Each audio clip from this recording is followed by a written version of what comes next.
नमस्कार, आप देख रहे हैं न्यूज नेशन। आपके साथ मैं लक्ष्मी उपाध्याय। बात पुतिन के उस कदम की जिससे पूरे यूरोप में हड़कंप मच गया है। युद्ध के बीच पुतिन ने एक ऐसा कदम उठाया जिसने यूरोप की टेंशन को बढ़ा दिया।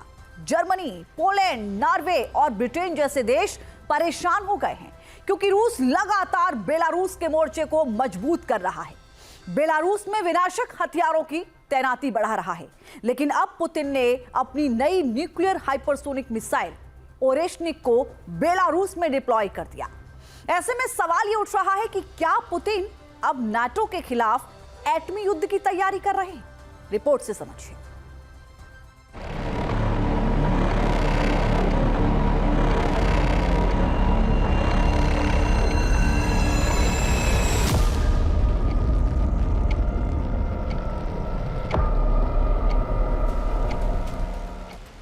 रूस के राष्ट्रपति व्लादिमीर पुतिन ने ऐसा कदम उठाया है जिसने यूरोपीय देशों में खलबली मचा दी है।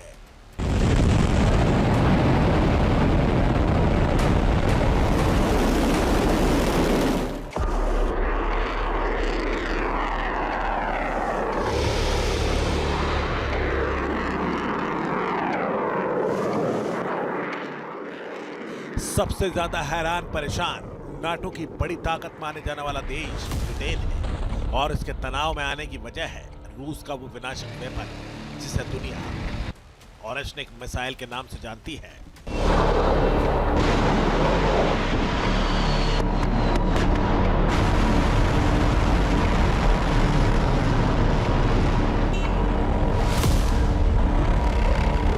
रूस अपने पड़ोसी देश बेलारूस में ओरेशनिक मिसाइल को तैनात करने की तरफ तेजी से कदम बढ़ा रहा है।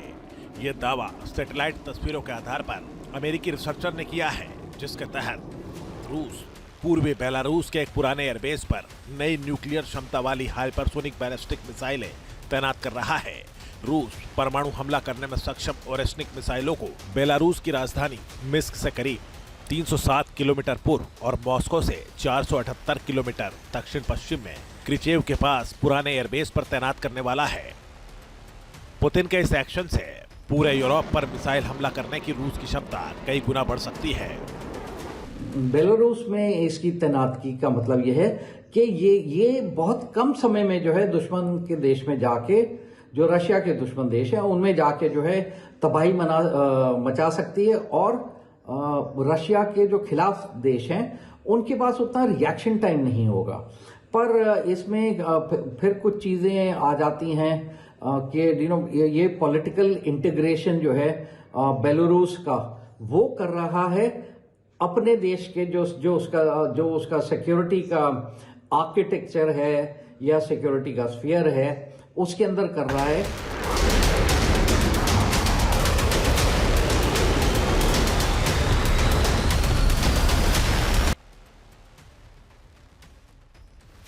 बेलारूस की सीमा यूक्रेन से लगी हुई है, इसलिए पूरा यूरोप टेंशन में आ गया है। इस मिसाइल की रेंज 5500 किलोमीटर है, इसलिए इसकी रेंज में पूरा यूरोप आ जाता है। यह मिसाइल सिर्फ 8 मिनट में लंदन पहुंच सकती है, इसलिए अगर यूक्रेन के मोर्चे पर पुतिन के तेवर और आक्रामक होते हैं और यूरोपीय देश इस युद्ध में डायरेक्ट एंट्री लेने की जरूरत करते हैं तो तय है कि ओरेशनिक मिसाइल के टारगेट पर यूरोप की बड़ी ताकतें आ सकती है, जिसका मुकाबला करने में यूरोप के पसीने छूट जाएंगे, क्योंकि यह मिसाइल 12,000 किलोमीटर प्रति घंटे की स्पीड से दुश्मन को नेस्त नाबूद कर सकती है। इतना ही नहीं, ओरेशनिक मिसाइल किसी भी रडार की पकड़ में नहीं आती है। इतनी रफ्तार के कारण इस मिसाइल को रोक पाना बहुत मुश्किल है। इसलिए पुतिन के बेलारूस प्लान से नाटो के खेमे में खलबली मची है। यहाँ हम देखते हैं कि रूस ने शीत युद्ध खत्म होने के बाद पहली बार जो अपने परमाणु हथियार हैं वो अपनी सीमा से बाहर उनकी तैनाती की है, जो यूक्रेन सहित पूरे नाटो के लिए खतरे की घंटी है। इसको युद्ध विराम के पहल को तेज करने का जो दबाव है उसके रूप में भी देखा जा सकता है।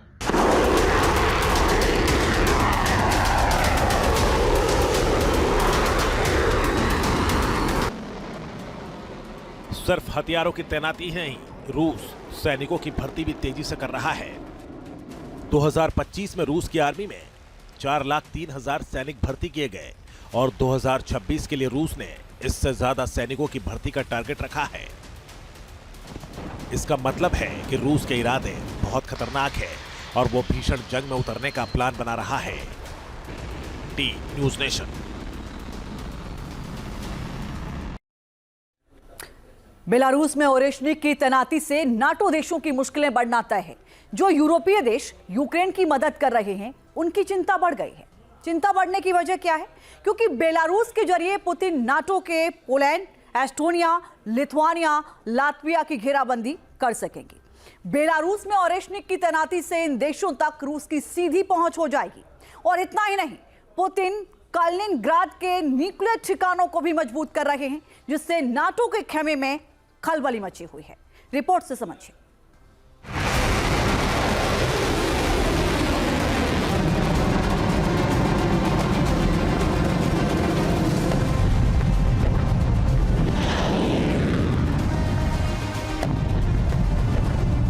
पुतिन सिर्फ यूक्रेन तक रुकने वाले नहीं हैं। पुतिन का टारगेट सिर्फ यूक्रेन पर कब्जा करना नहीं है, बल्कि उनके निशाने पर हैं वो तमाम ताकतें जो नाटो के सदस्य बनकर रूस की ताकत को चुनौती दे रही हैं।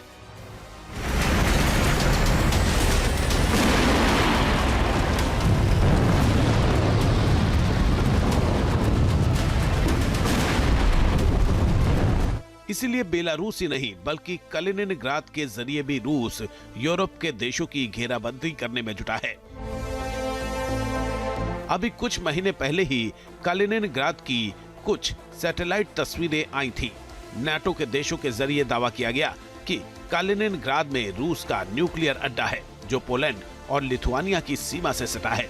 जो सैटेलाइट तस्वीरें थी उसमें इस न्यूक्लियर साइट के आसपास नई बिल्डिंग, फेंसिंग, सुरक्षा उपकरण, कम्युनिकेशन सिस्टम के साथ त्रिपाल से पूरे इलाके को ढकने की कोशिश की जा रही थी।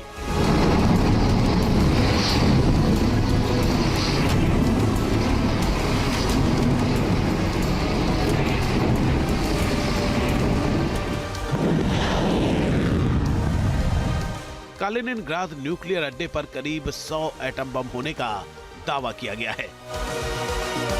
कालिनिनग्राद छोटा होने के बावजूद रूस के लिए बेहद ही रणनीतिक महत्व रखता है। इससे रूस को बाल्टिक सागर तक सीधी पहुंच का दूसरा मार्ग मिलता है।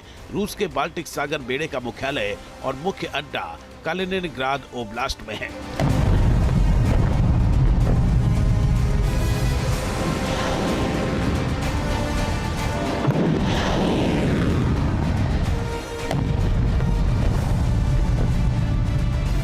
कालिनिनग्राद यूरोप के सबसे सैन्यीकृत हिस्सों में से एक है। ऐसे में ये क्षेत्र सैन्य लिहाज से रूस के लिए बहुत ज्यादा महत्व रखता है। सोवियत संघ के जमाने से ही कालिनिनग्राद का सैन्यीकरण किया गया था। इस इलाके के आसपास नेटो की एंट्री से पिछले 2 दशक के दौरान कालिनिनग्राद रूस की जियोपॉलिटिकल स्ट्रेटेजी के लिहाज से बेहद महत्वपूर्ण बन गया है।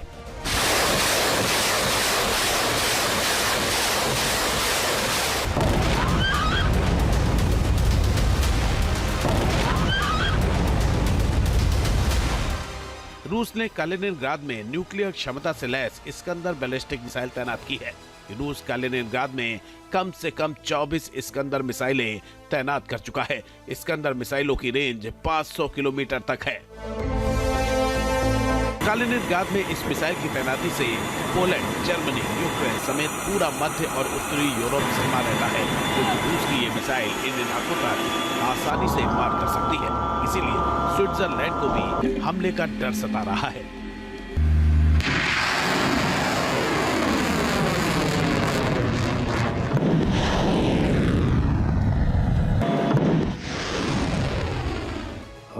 जो नाटो के देश हैं वो चाहते हैं कि स्विट्जरलैंड भी जो है वो नाटो अलायंस के अंदर आ जाए, जो कि अभी तक स्विट्जरलैंड मना करता रहा है कि वो ऐसा कदम नहीं उठाना चाहेंगे। अगर हम ये सोचते हैं कि ये जो अभी गतिविधि की है, ड्रोन्स को भेजा गया है, उनके फाइटर एयरक्राफ्ट या सर्वेलेंस एयरक्राफ्ट को स्विट्जरलैंड की एयर स्पेस में भेजा है, तो वहां पे कोई रशिया अटैक करना चाहेगा तो मेरी समझ में आज की डेट में तो मैं कहूंगा कि ऐसा मुझे कुछ व्यतीत नहीं होता है कि ऐसा कुछ हो सकता है। पर स्विट्जरलैंड को एक चीज से सतर्क रहना पड़ेगा। कालिनिनग्राद में रूसी सेना की भारी संख्या में मौजूदगी और बेलारूस का समर्थन मिलाकर रूस बाल्टिक इलाके में नेटो पर भारी पड़ सकता है। ऐसी सूरत में नेटो भी अपनी तैयारियों को धार दे रहा है।